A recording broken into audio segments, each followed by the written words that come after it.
하나님의 말씀은 누가복음 17장 5절로 6절까지 말씀입니다. 신약성경 124페이지에 있습니다. 한 목소리로 봉독합니다. 사도들이 주께 여짜오되 우리에게 믿음을 더하소서 하니 주께서 이르시되 너희에게 겨자씨 하나일 만한 믿음이 있었더라면 이 뽕나무더러 뿌리가 뽑혀 바다에 심기어라 하였을 것이요 그것이 너희에게 순종하였으리라. 아멘. 보좌에 계신 이와 어린 양께 찬송과 존귀와 영광이 세세에 무궁토록 있기를 소망합니다. 아멘. 사랑의 하나님, 참으로 감사합니다. 하나님의 은혜 가운데 저희들이 또 귀한 성도들이 한자리에 모여 이 시간 하나님을 예배하기 위해 함께합니다. 하나님, 저희가 드리는 예배를 기쁘게 받아주시옵시고 오직 온전히 주의 거룩하신 이름만 높임을 받으시오며 하나님의 한량없는 은혜가 넘치는 귀한 시간이 되기를 또한 소망합니다. 하나님의 큰 도움으로 일용할 양식의 큰 은혜로 저희가 하루하루에 필요한 것들을 채워받으며 살며 하나님을 알아가게 하고 하나님을 의지하게 하심을 감사합니다. 하나님이 주신 귀한 말씀을 통해서 어제보다 더 오늘 하나님을 더 많이 알게 되었고 또한 귀한 형제 자매들의 모습 속에 보이는 하나님을 보면서 저희들이 하나님을 알고 감사하게 되었습니다. 하나님, 삶 가운데 함께해 주신 하나님의 은혜 가운데 기쁨과 찬송을 드리게 하셨음을 또한 감사를 드립니다. 하나님이 주신 것들로 저희가 살면서 맺어온 작은 이러한 열매들을 기쁘게 드리오니 하나님 홀로 영광 받아 주시옵소서. 하나님, 그러나 우리는 연약하여서 다 양 같아서 각기 제 길로 갔음을 또한 고백합니다. 하나님이 우리의 어리석음과 우리의 죄악된 본성으로 말미암아 주님의 말씀을 잊어버리고 우리의 욕심 따라 육신의 정욕과 안목의 정욕과 이 생의 자랑거리들을 쫓아 살았음을 고백하오니 하나님, 이 헛된 것들을 우리가 이 시간 내어놓고 버리기를 소망하고 예수 그리스도의 보혈의 피공래에 힘입어 용서함을 구하오니 주여 용서하여 주시옵소서. 아멘. 그리하여 온전한 모습으로 우리 하나님을 높이고 예배하게 하여 주시옵소서. 하나님, 나라가 여러 가지로 어수선합니다. 특별히 정치적으로 항상 긴장과 그리고 반목 속에 있음을 보고 안타깝습니다. 하나님, 위정자들이 하나님을 두려워하고 백성을 두려워하고 바른 정치를 할 수 있게 도와주시옵소서. 하나님, 경제적으로도 많이 어렵고 세상에 전쟁의 소식이 가득해 있음도 봅니다. 하나님, 주님의 공의와 은혜가 온전히 넘쳐서 평화롭게 주님의 뜻이 이루어지는 하나님 나라가 속히 임하기를 또한 소망해 봅니다. 하나님, 교회에서 여러 가지 일들을 계획하고 있습니다. 특별히 지난 6개월을 돌아보며 이제 오늘 정기 재직회로 저희가 하나님께서 어떻게 베푸셨는지 생각하며 감사하는 시간을 갖고자 합니다. 우리가 잘못한 부분이 어디에 있는지, 어디서부터 멀어져 있는지 깨닫는 시간도 되게 하여 주시고 하나님의 베푸신 은혜가 얼마나 컸는지 감사하는 귀한 시간이 될 수 있게 도와주시옵소서. 하나님, 특별히 6월의 찬양 율동 경연대회로 하나님께 영광을 돌리고자 합니다. 준비하고 있는 손길, 그 과정 가운데 하나님께 영광이 되게 하시고 저희들에게는 은혜가 넘치는 귀한 시간이 되게 하여 주시옵소서. 하나님, 또 교사 교육대학으로 노회에서 준비하고 교사들이 훈련받고자 하는 시간들도 준비되고 있으니 하나님, 이 귀한 시간들이 또 우리의 자녀들을 양육하는 데 귀하게 준비될 수 있게 하나님 은혜로 함께하여 주시옵소서. 귀한 말씀을 들고 단위에 서신 목사님을 기억하여 주시옵소서. 하나님, 우리가 어찌하면 믿음 안에서 더 자라갈 수 있을지 귀한 말씀을 통해서 우리가 깨달음을 있게 하시고 먼저 전하는 자에게 은혜를 주시고 하나님의 귀한 말씀을 바로 전할 수 있게 성령으로 도와주시옵소서. 또한 받는 우리들이 옥토밭이 되어서 그 귀한 말씀 따라 삶으로 예배하고 삶으로 순종함으로 충성함으로 나타내는 그런 귀한 일들이 있어질 수 있게 도와주시옵소서. 하나님, 이 시간 함께하지 못한 귀한 성도들 어디에 있든지 이 예배의 자리를 사모하고 기억하게 하여 주시옵소서. 때로는 병마로, 더러는 여러 가지 유혹으로 인하여서 이 자리에 있지 못할 것인데 하나님, 유혹에 있는 자는 속히 벗어나게 하시고 이 자리를 기억하고 하나님을 기억하고 돌아오게 하여 주시옵시고, 병마에 있어서 여러 가지 사정으로 인하여 오고 싶으나 안타까워 못 오는 그 심령은 하나님께서 은혜를 주셔서 다음 이 시간에는 함께할 수 있는 은혜로 도와여 주시옵소서. 아멘. 하나님의 귀한 성호를 찬양하는 우리 찬양대회에 함께하여 주시고, 하나님의 귀한 이름 찬양할 때 성도들 한마음 한뜻 되어서 하나님을 높이게 하여 주시옵소서. 예배를 통해 받은 은혜와 힘을 가지고 한 주간 살아나갈 때 승리의 소식 넘치게 하여 주시고, 그 귀한 열매들로 다음 주 한 주는 더욱더 하나님을 높이는 시간 되게 도와주시옵소서. 아멘. 예배의 시종을 주님께 의탁드리고 거룩하신 우리 주 예수님 이름으로 기도드립니다. 아멘.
할렐루야, 할렐루야, 아멘. 감사합니다.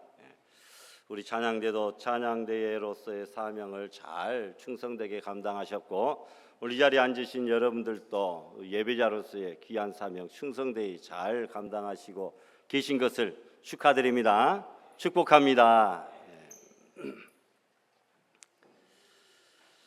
본문에서 우리는 모든 성도들에게 반드시 있어야 될 중요한 기도 제목, 그 한 가지를 발견합니다. 그것은 사도들이 예수님께 간청한 제목으로서 주여 우리에게 믿음을 더하소서, 주여 우리에게 믿음을 더하소서 라고 하는 기도의 제목입니다. 오늘 여러 번 들을 테니인데 한번 우리 따라해 보십시다. 주여 우리에게 믿음을 더하소서. 예, 이 기도의 제목은 믿음이 없는 사람이 드리는 기도가 아니라 믿음이 있는 사람들이 드리는 기도죠. 믿음을 더하소서라고 했으니 원래 우리는 믿음이 있지만 더 큰 믿음, 더 풍성한 믿음, 더 귀한 믿음, 사모한다라는 것이죠. 믿음이 더 강해지면 강해질수록 더 큰 믿음 사모합니다. 은혜를 많이 받으면 많이 받을수록 더 큰 은혜 사모하듯이 말입니다. 하나님께 더 가까이 나아가면 나아갈수록 내 안에 있는 불신과 의심과 연약함이 얼마나 큰지를 깨닫게 되고 더 큰 믿음으로 나의 부족한 마음을 채워주시기를 간절히 기도하게 되는 줄 믿습니다. 단지 정기적으로 예배에 출석하는 그 믿음 정도가 아니라 큰 시련을 당할지라도 능히 이길 수 있는 그런 믿음을 더해 주소서라는 것이죠. 이런 제목이 우리 모든 성도들에게 날마다 있어야 될 줄 믿습니다. 만일 이런 기도 제목이 나의 마음속에서 사라졌다고 한다면 그것은 나의 믿음이 연약해졌구나 라고 하는 증거예요. 믿음이 있는 성도는 더 큰 믿음 허락해달라고, 은혜 많이 받았어도 더 큰 은혜, 더 큰 성령 충만 받기를 소원한다는 것입니다. 우리 성도들의 믿음이 깊어져서 더 깊은 믿음을 갈망하고 믿음을 더해달라고 기도하는 그런 기도 제목이 여러분들의 기도 제목 속에 추가될 수 있기를 바랍니다. 또한 믿음을 더하소서라는 기도 제목은 믿음은 우리 스스로가 만들어낼 수 없다라고 하는 그 사실을 인정하는 것이죠. 그리고 믿음의 주요 온전케 하시는 예수 그리스도 그분께 우리의 믿음을 일으켜달라고 간구하는 제목인 것입니다. 믿음의 출처는 내가 아니기 때문에 하나님께서 주셔야만 된다라는 거죠. 그래서 스펄전 목사님은 믿음이란 쓰레기 더미에서 저절로 자라나는 잡초가 아니라 하늘에서 자라는 식물이다. 믿음의 주소는 하늘이다라는 거죠.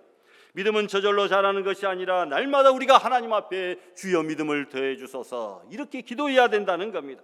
우리가 노래가는 것도 있지만 하나님께서 하늘문을 열어주셔서 내가 더 깊은 믿음의 세계로 나아갈 수 있도록 주여 도와주시옵소서 이렇게 기도할 때에 믿음의 주여 우리를 온전케 하시는 우리 그분께서 우리에게 믿음을 선물로 주시고 더 깊은 믿음으로 나아갈 수 있도록 인도해 주시는 줄을 믿습니다. 사도들이 이렇게 예수님께 간청할 때에 예수님께서 두 가지 말씀으로 이 제자들의 간청에 응답해 주셨는데 그 말씀이 바로 6절 말씀입니다. 주께서 이르시되 너희에게 겨자씨 하나일 만한 믿음이 있었더라면 이 뽕나무들어 뿌리가 뽑혀 바다에 던지우라 심기어라 하였을 것이요 라고 말합니다. 여러분, 제자들은 믿음을 더해달라고 간구했는데 그 간청에 예수님은 뜬금없는 말을 합니다. 너희 믿음이 겨자씨 하나일 만한 그러한 믿음이어야 된다라는 거죠. 우리가 잘 아는 대로 겨자씨는 여러분 구경도 못 해봤을 거예요. 씨앗 중에 가장 작은 씨앗이라 그렇게 여길 정도의 그런 크기입니다. 아무리 그것이 작은 씨앗이라 할지라도 그런데 그 안에 하나님의 놀라운 생명력이 들어있다라는 겁니다. 눈에 잘 보이지도 않을 정도의 작은 씨앗이 땅에 심기어지면 그 속에 생명이 있기 때문에 점점 자라서 커서 나무가 되어가지고 새들이 그 나뭇가지 사이에 깃들을 정도로 커진다라는 것이죠. 여러분, 작은 씨앗 크기가 문제가 아니라 그 속에 생명력이 있다라고 하는 것이 중요하다라는 것입니다. 그래서 믿음은 씨앗과 같은 것입니다. 믿음 안에는 처음에는 아무런 일도 일어나지 않는 것 같지만 그 믿음 안에 하나님이 창조하신 생명력이 있다면 그 믿음의 씨앗은 놀라운 믿음의 역사를 일으키는 것입니다. 우리의 믿음도 크기가 중요한 것이 아니라 그 믿음에 생명력이 있느냐, 이것이 중요한 줄 믿습니다. 여러분, 감기약, 조그만 진통제 이거 알약 한 알이 무슨 효과가 있겠냐 싶지만 아플 때, 힘들 때, 고통스러울 때 감기약, 진통제 그거 하나를 먹으면 곧바로 모든 증상이 완화되는 것을 보게 됩니다. 그 무서웠던 곧불 감기가 났습니다. 여러분, 믿음의 양이 겨자씨만큼만 있어도 믿음의 능력은 대단합니다. 아주 조그맣게 별 볼 일 없어 보이는 그 믿음, 겨자씨만한 그 믿음 하나만 가지고 있어도 이 믿음만 있으면 우리에게 놀라운 능력이 나타나게 된다는 것이죠. 뽕나무더러 뿌리가 뽑혀 바다에 심기어라 하면 그대로 되고 그것이 순종한다라는 겁니다. 여러분, 아무리 과학이 발전해도 사람은 절대로 생명력 있는 씨앗 하나를 만들어낼 수가 없습니다. 믿음이란 내가 만들 수 있는 것이 아니라 하나님께서 나에게 주시는 선물로서 시작되는 것이죠. 여러분에게 믿음이 있는 것, 하나님께서 이미 귀한 선물을 주신 줄로 믿습니다. 이 우리는 복을 많이 받은 사람입니다. 그러기에 망하기는 글러버린 사람들이죠. 우리는 복받고 승리하고 형통하고 번성하게 될 줄 믿습니다. 나로부터 만들어진 믿음에는 생명력이 없기 때문에 기적도 없고 성장도 없지만 하나님이 주신 믿음에는 비록 겨자씨만한 작은 것이라 할지라도 성령이 역사하여 큰 나무로 자라게 된다는 거죠. 여러분, 두 가지로 생각을 해보려고 합니다. 첫 번째로, 믿음은 용서가 나타나는 것이라. 용서가 나타나는 것이라. 뜬금없죠. 믿음의 용서가 왜 나타납니까? 육지에 있던 뽕나무가 뿌리채 뽑혀서 바다에 던져진다. 이 말씀 구절만 떼서보면 믿음이 가져오는 자연법칙으로는 있을 수 없는 놀라운 어떤 기적적인 일들을 우리가 상상하게 됩니다. 뽕나무가 뽑혀서 바다에 던지는 그런 놀라운 기적, 그런 것이 일어난다, 그 말이구나. 여러분, 그런 놀라운 기적적인 일이 우리에게 필요할 때는 그런 믿음의 역사가 나타나기도 하죠. 사자굴에 던져진 다니엘이 머리털 하나도 해함을 상함을 받지 아니하고 건강한 모습 그대로 나올 수도 있습니다. 무슨 육신의 질병이 있든지 심지어 죽었다가도 믿음이 있고 능력이 있다고 한다면 다시 고쳐지고 살아날 수도 있습니다. 그런 기적도 있습니다. 그런데 본문에서 예수님이 뽕나무가 뿌리채 뽑혀 바다에 던져 심겨진다, 이 말씀은 사도들이 왜 예수님께 믿음을 더해달라고 했는지 그 전후 맥락을 이해할 수 있으면 좋겠습니다. 그것은 5절 전에 1절에서 4절까지의 말씀인데, 예수님께서 죄와 용서에 관해서 이미 말씀하신 내용 다음에 우리에게 믿음을 더해달라라고 하는 내용이 나오죠. 죄를 짓는 자에게 경고하고 그들이 회개하거든 용서하되 하루에 7번씩이라도 회개하면 7번씩이라도 용서해 주어라, 이렇게 말해주고 있습니다. 믿음을 더해달라, 이것은 어떤 상황에서 나온 요청이냐면 예수님께서 형제를 용서하라, 그 말씀과 연결해서 나온 것이죠. 하루에 7번씩, 특별히 마태복음에는 하루에 70번씩 7번이라도 용서하라, 이런 말씀을 감당하기가 참 어려웠죠. 여러분, 한 번 용서하기도 어려운데 하루에 7번씩이라도 용서하고 70번에 7번씩이라도 용서하라는 그 예수님의 말씀이 우리가 여러분 접수가 되겠습니까? 도저히 감당할 수 없는 예수님이 말씀하시니까, 그렇다고 한다면 그렇게 용서할 수 있는 그 믿음을 우리에게 더해 주소서. 여러분, 이렇게 요청한 것입니다. 이런 맥락에서 예수님은 뽕나무가 뿌리채 뽑혀 바다에 던져진다, 이 말씀은 무엇일까요? 우리의 내면에 마치 뽕나무가 땅속에 깊이 뿌리 박혀 있는 것처럼 우리 마음속에 상대방을 용서하지 못하도록 만드는 그런 불신과 미움과 원망과 쓴뿌리가, 이 뽕나무가 우리 마음속에 깊이 뿌리 박혀 있다라는 것을 말합니다. 이 무서운 것들을 뽑아서 바다에 던지우면 좋겠다라는 것입니다.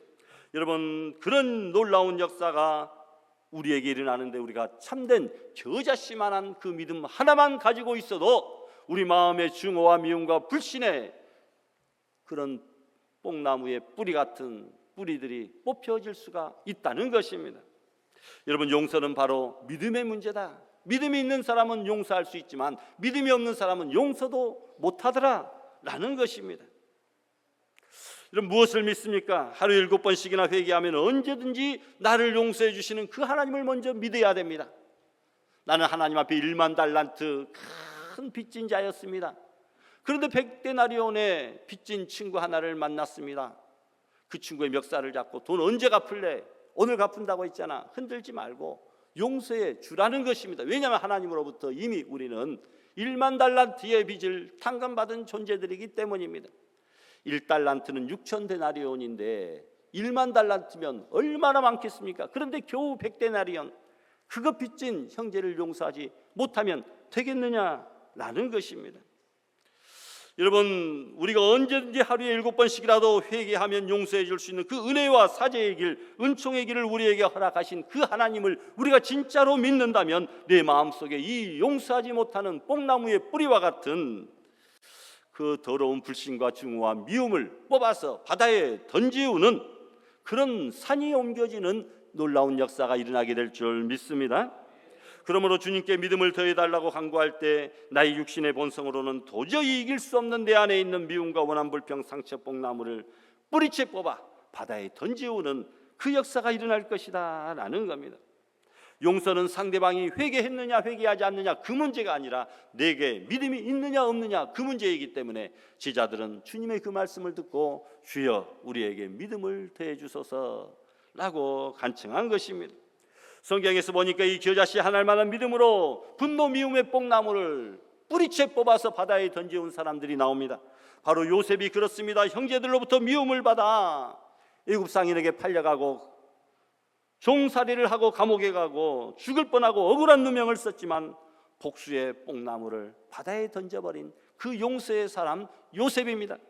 또한 다윗도 그렇습니다. 사울로부터 10년 동안 여러 번 죽일 뻔한 위협과 추적을 당했지만 그러나 2번씩이나 죽일 기회가 있었으나 그는 사울의 생명을 해치지 않았습니다. 믿음과 증오의 뽕나무의 뿌리를 뽑아서 바다에 던져온 사람 다윗입니다. 손양호 목사님은 자신의 아들들을 죽인 공산당원을 용서해 줄 뿐만 아니라 자신의 양아들로 삼았습니다. 그래서 그 이야기가 사랑의 원자탄이라고 하는 이름으로 제작이 되었고, 우리 중고등부도 겨울에 그 애양원이죠, 애양원에 다녀와서 그 큰 은혜를 같이 경험했습니다. 여러분, 하나님을 믿음으로 자기 안에 있는 분노와 복수의 뽕나무를 뿌리채 뽑아 바다에 던져버린 이 믿음이야말로 진정한 기적, 놀라운 역사가 아닙니까? 주여 우리에게 믿음을 더해 주소서. 신비한 기적을 일으켜달라고 하는 그것이 아닙니다. 사람의 주목을 받는 놀라운 역사를 행하는 그런 사람 되게 해달라, 이것이 아닙니다. 여러분, 뽕나무와 같이 큰 산과 같이 우리를 짓누르고 있는 죄악의 나무가 뽑혀지고 미움과 분노의 산이 옮겨지는 그런 놀라운 역사가 일어나는 우리 성도들이 되시기를 부탁합니다. 두 번째로 믿음은 여러분 겸손이 나타나는 겁니다. 겸손. 우리에게 믿음을 더하소서, 이 말에 응답하면서 예수님이 주시는 또 한 가지의 말씀이 뒤편에 나옵니다. 그것은 믿음이 더해져서 놀라운 믿음의 역사를 체험하는 이들에게 더해서 한 가지가 더 있어야 된다. 용서 플러스 한 가지가 더 있어야 되는데 그것은 곧 겸손이다.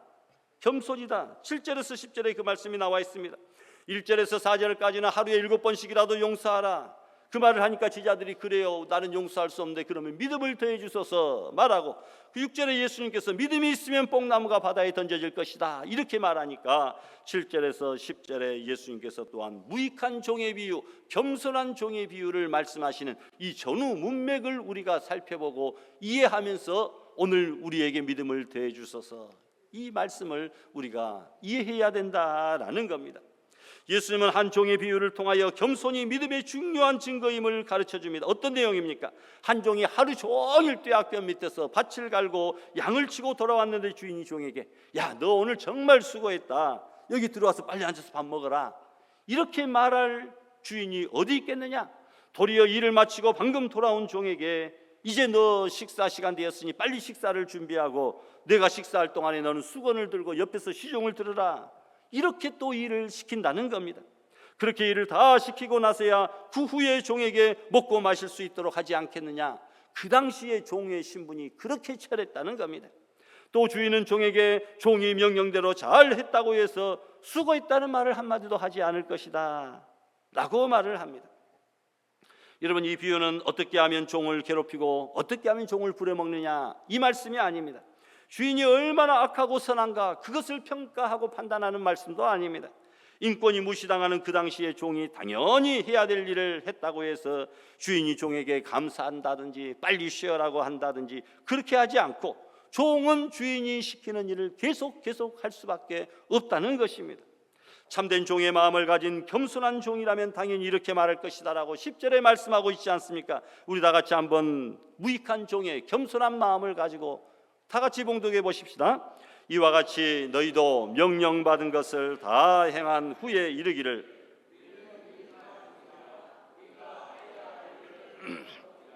아멘, 이렇게 말해야 된다는 겁니다. 참된 종의 마음이 우리에게 있어야 됨을 가르쳐주고 있습니다. 손장호 목사님이 그 큰 일을 하고 주님 앞에 서서 주님, 제가 참 잘했죠, 이렇게 의시되겠습니까? 아니라는 거죠. 틀림없이 이렇게 고백했을 겁니다. 저는 쓸모없는 무익한 종입니다. 그저 해야 될 일을 했을 뿐입니다. 주님의 사랑을, 그 큰 사랑을 받은 저로서는 당연히 이 작은 사랑이라도 베풀어야 됩니다. 이렇게 고백했을 것입니다. 여러분, 그것이 진정한 믿음의 완성이죠. 믿음은 겸손으로 완성된다. 그래서 믿음 있는 사람이 교만하면 그 사람은 참된 믿음이 있는 것이 아니에요. 믿음 있는 사람은 그 어떤 사람보다도 더 겸손하더라 라는 것입니다. 놀라운 믿음, 큰 믿음으로 위대한 역사를 이루고 심지어 놀라운 용서와 위대한 헌신을 했다 할지라도 너희들 마음속에 조금 더 하나님이 마치 자기에게 빚진 것처럼 하나님, 제가 이 큰 헌신을 했는데 왜 돌아봐 주지 않습니까? 왜 인정해 주지 않습니까? 왜 칭찬해 주지 않습니까? 그런 하나님께 대한 섭섭한 마음, 분노, 그런 마음이 아니라 저는 쓸모없는 무익한 종입니다. 그저 제가 해야 될 일을 했을 뿐입니다. 이런 고백이 저와 여러분의 입술 속에 나타나야 된다라는 겁니다. 그것이 진짜 믿음이 더해지는 사람의 모습이라는 거예요. 지난 주일에도 누가 헌당금을 이렇게 두둑히 드렸는데 무명으로 바치는 그 심정이, 주여 저는 무익한 종입니다.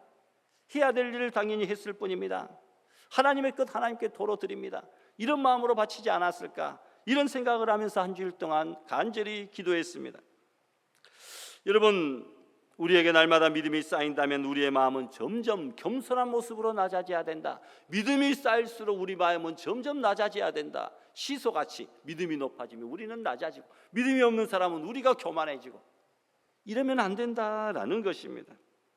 여러분, 그런데 때로는 신앙생활을 오래 하면 믿음이 강해지는 것 같은데, 믿음이 강해지는 것이 아니라 알고 보니까 고집이 세지는 경우들을 우리가 보게 됩니다. 신앙생활을 오래 하면 저 사람 믿음이 참 강해졌구나, 겉으로는 그렇게 보이는데 속으로 보니까 무대뽀로, 여러분, 고집만 세진 것이더라 라는 것이죠. 믿음과 고집은 그래서 조금 유사한 면이 있습니다. 절대로 물러서지 않는다. 믿음도 그렇고 고집도 그렇죠. 포기하지 않는다. 엄청난 자기 확신을 가지고 있습니다. 여러분, 나에게 정말 믿음이 있는 것인가, 아니면 고집만 세진 것인가, 우리 스스로를 점검해 봐야 됩니다. 때로 교회 안에 갈등과 대립이 있는 것을 보니까 어떤 사람들끼리 싸우냐면 믿음이 강한 사람들끼리 싸워요. 믿음이 강한 사람들끼리. 그런데 그 믿음이 강한 사람들을 가만히 보니까 믿음이 강한 것이 아니라 고집이 센 사람들이구나, 이렇게 생각이 듭니다. 믿음이 약한 사람은 예수님도 모르고 교회도 잘 모르니까 싸우지도 않아요. 믿음이 강한 사람처럼 보이는 사람들이 싸우더라. 믿음이 더해진 것이 아니라 믿음처럼 보이는 고집과 교만이 더해질 수 있다.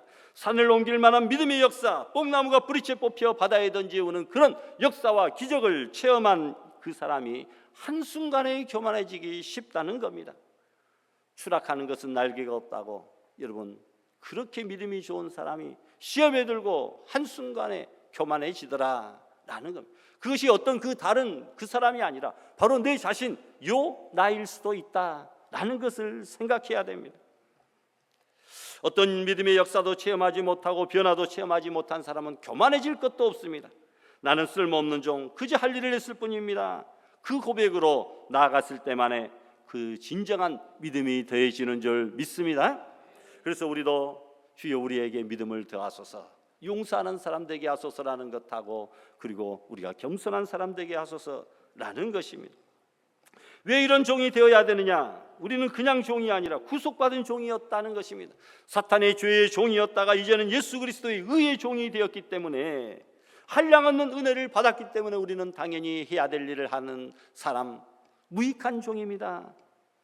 내가 위대한 믿음의 역사를 이루었다 할지라도 그것은 내가 이룬 것이 아니라 그리스도께서 내 안에서 이루신 것이므로 나는 쓸모없는 종이었음에도 불구하고 주님께서 나를 택하여 이렇게 사용하여 위대한 일을 이루게 하신 그 큰 사건을 인하여 그저 나는 할 일을 했을 뿐입니다. 나는 목사로서 할 일을 단지 했을 뿐입니다. 나는 장로로서, 나는 권사로서, 나는 집사로서 해야 될 일을 당연히 했을 뿐입니다 라고 주님 앞에 겸손히 나아가는 자에게 하나님께서 더 큰 믿음의 역사를 허락하여 주시는 줄을 믿습니다. 정리해 봅니다. 주여 우리에게 믿음을 더하소서. 그 요청은 뽕나무가 뿌리채 뽑혀지고 산이 옮겨지듯이 용서할 수 없는 나의 마음이 무너지는 그런 역사 있어지게 하옵소서.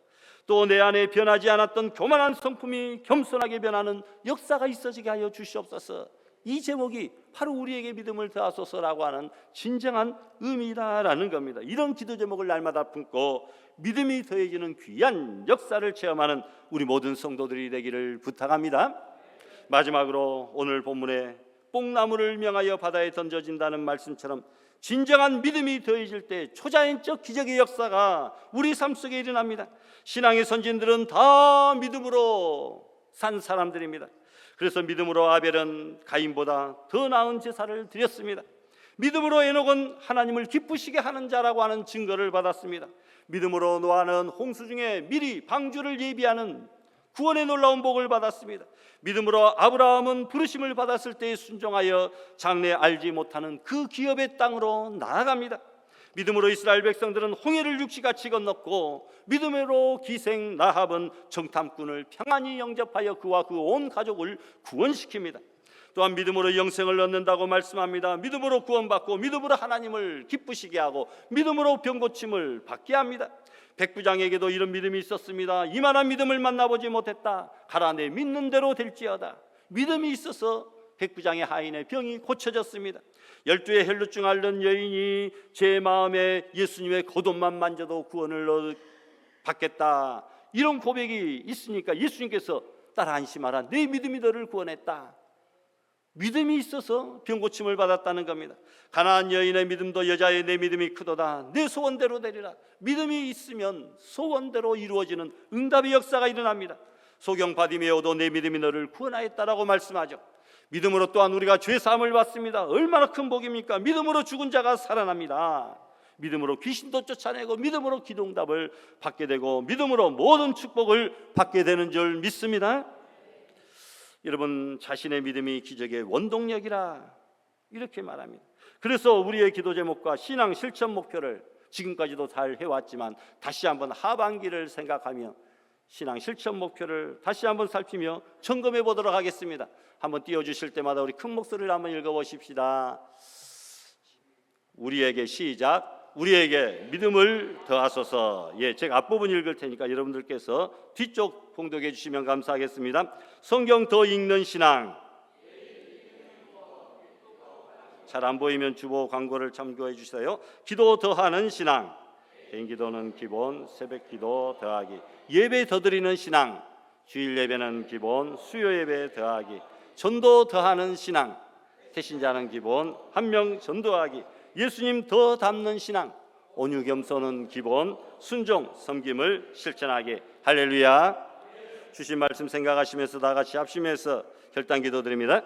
거룩하신 하나님 아버지, 우리에게 믿음을 더하여 주시옵소서. 믿음으로 하나님의 놀라운 복을 받고 은혜를 체험하며 구원을 받고 죄사함을 받으며 병고침을 받고 할 바를 알지 못하는 이들에게 새로운 희망을 제시하고, 아버지 하나님 앞에 믿음과 겸손으로 신앙생활하며 이웃을 형제를 용서할 수 있는 아름다운 역사가 우리들에게 있어지게 되는 줄 믿습니다. 아버지, 우리들에게 하반기에 신앙생활에 믿음을 더하여 주시옵소서. 신앙생활에 더욱더 박차를 가하며 하나님께 영광을 돌리는 죄를 되게 하여 주시기를 소원하옵고 예수님의 이름으로 기도드리옵나이다. 아멘.